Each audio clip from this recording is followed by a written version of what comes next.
Yeah, really good, bud. Good, right on. Thank you so much for talking to me.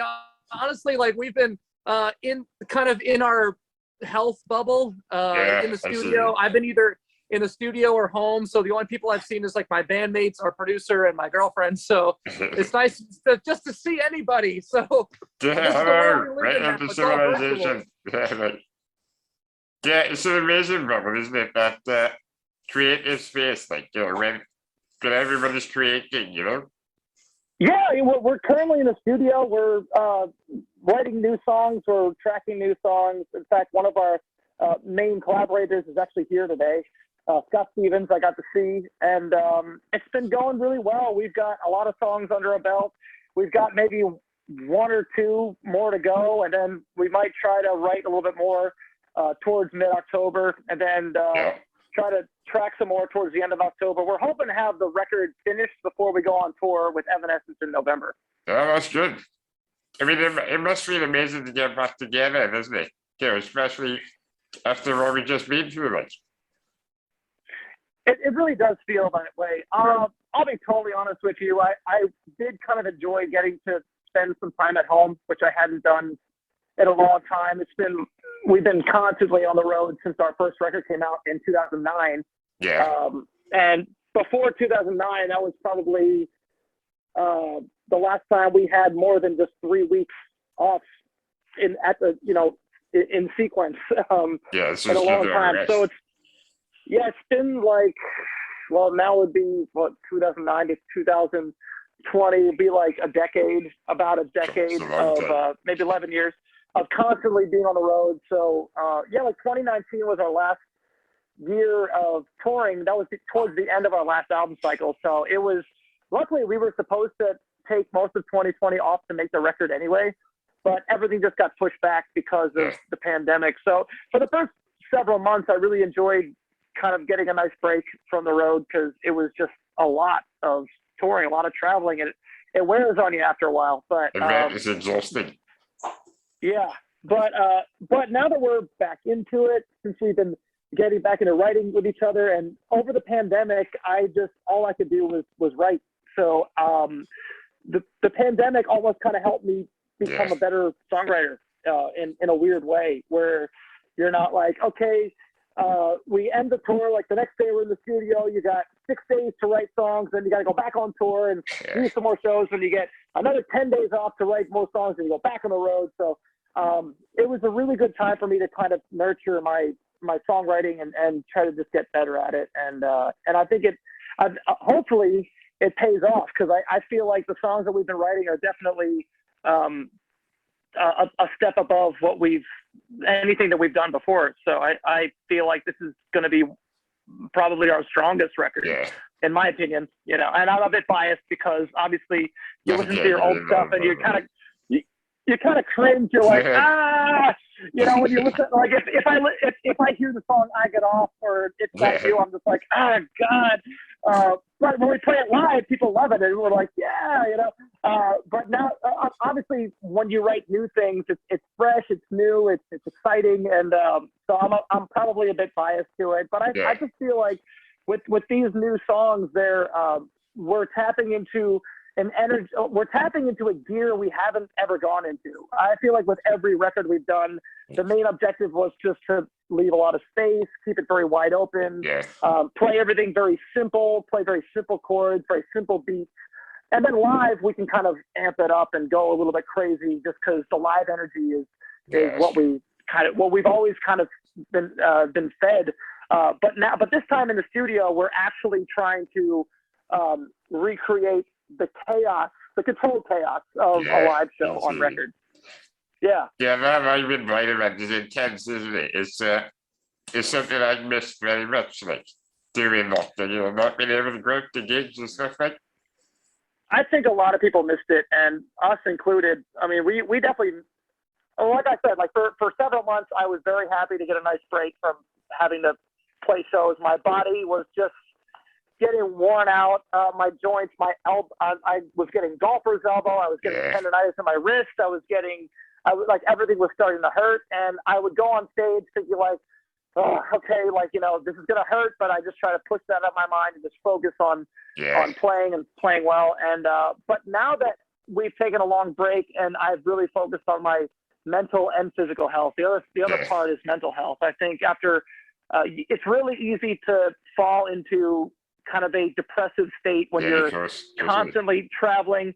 It's grueling. You're not getting proper sleep. You're not really eating well. You're going from gig to shuttle van to airport to hotel to gig, and it's just like you're like, a part of you thinks like humans are not meant to live like this. We're not meant to survive on 4 hours of sleep a night, but we've always had also in the back of our minds, we're like, well, this is our one chance to really give it our all. And the idea is to work your butt off in your 20s and 30s. So hopefully when you're in your 40s and 50s, it's not so hard. But after the long break, I'm now in a very good headspace. I've made a lot of personal changes in my life for the better. I'm in a great relationship now, and I've got a dog now, and it's like, life is good. And it makes me really appreciate playing, and it makes me appreciate being in this band more than it ever has. Probably, I haven't felt this level of excitement about playing with Halestorm since we first started. So it feels like a rejuvenated, good energy now. Yeah, definitely. That's what I was going to say. I mean, I started the metal band on my own sort of 3 years ago. So I'm a lead singer in a metal band. An old disabled metal band, right? But my band to me became like a family. I mean, obviously with your sister being in the band, is Halestorm like a family to you? Yeah. Oh, of course it is. It always has been. I mean, as legend has it, I mean, obviously my sister and I have been doing this since I was 10 years old. Yeah. Started the band at 10 years old, and here I am. Don't do the math, but several, about 5 years later. Just kidding. No. 10 years. I'm only 21, really. I'm fine. No, I'm kidding. But no. We started out with my parents involved too. Like our first bass player was my dad. Yeah. But we've always held that. So it's always been like that. Even Joe and Josh, I can't even differentiate who my real family is anymore, because we all are like this crazy family. And it's a rare thing to see a band that has the original lineup still. Like no one. Right. None of us have gotten completely sick of this yet. So we're still going. We still love doing it. You never get fed up enough feeling it. It's like metal sort of brings us together, doesn't it? Yes, it does. I mean, I grew up kind of a metalhead, and I'm not as much of a metalhead now as I was, but I think there's really good.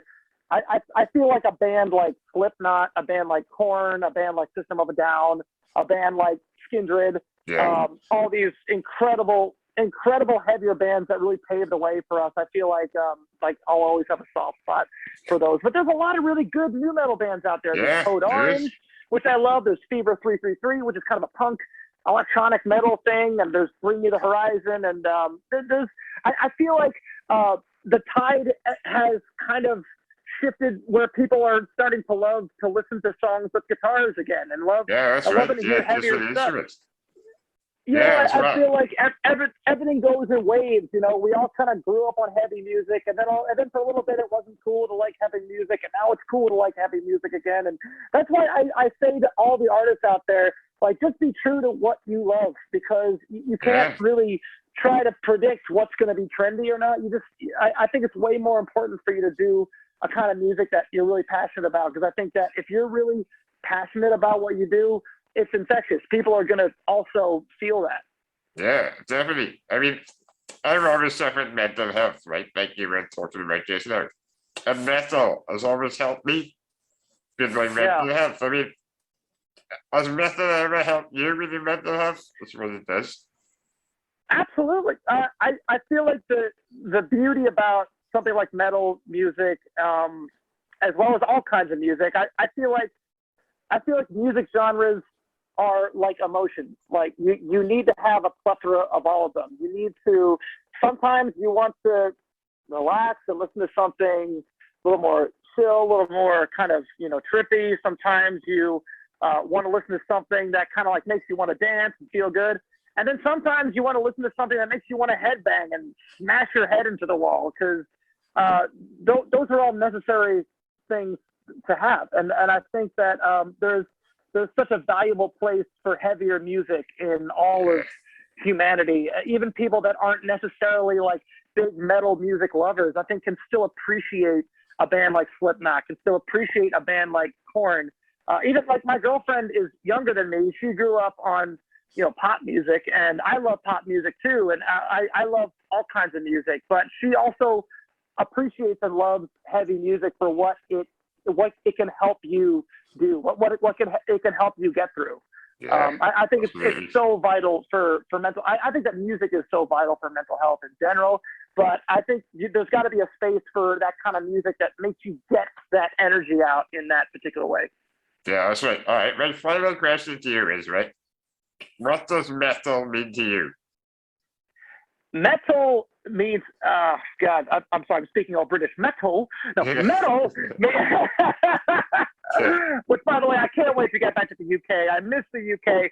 Also, because in the UK and Europe and everywhere else I've been to in the world, people have a whole different type of appreciation for heavy music, and I love that. So to me, growing up, metal was a way for me to get energy out, because I was kind of a noisy, rambunctious kid, and I've always had my own smorgasbord of mental problems, and don't we all? That's why we turn towards towards arts and creative things like that, because it's therapeutic in that way. But heavy music is very therapeutic, and I think that like the bands we mentioned, like a great. I think one of the best examples is Slipknot. Slipknot came out as not a polished metal band. I don't even think they used to record to a click track. I think they would just go in the studio and just do their thing and smash things. And everybody on the business side was just like, do you just let Slipknot be Slipknot. Yeah. And people loved that raw, real, honest aggression, and people who aren't even metalheads can still appreciate how good that is. And that's why it made me so happy to see so many people come out to Slipknot's defense during the whole Machine Gun Kelly thing. That was kind of funny, but I'm really good friends with Corey, and Corey is like one of the best human beings I've ever met in my life, and I love the way he handled it so professionally, and it's just like whatever. I think it was just an attention thing, but I love seeing like all these young people, all these like Generation Z people on TikTok, and all these and all the people that are kind of my girlfriend's generation coming out and saying like, no way, man, you don't say that about Slipknot, show some respect, and it's like, everybody loves that, and I'm just like, yes, I was so glad that like so many people came to Slipknot's defense. They're like, don't mess with Slipknot, they're legends, and I agree. Yeah, thank you, Andre. Thanks a lot for this, man. Oh, thank you so much for taking the time. It's so great to get. I'm sorry it's only through a screen, but I hope that the next time we get over near you. Yeah. I hope that. Yeah, like next time we finally get over to where you are. I hope that we get to do this in person. Yeah, that's right. I'd love to do that. All right, I'll keep in touch. Oh. So hit us up anytime we're nearby. I hope you come out to a show, man. We'll get you royally hooked up. All right, right. And everybody you want to bring. Cheers, I can't wait.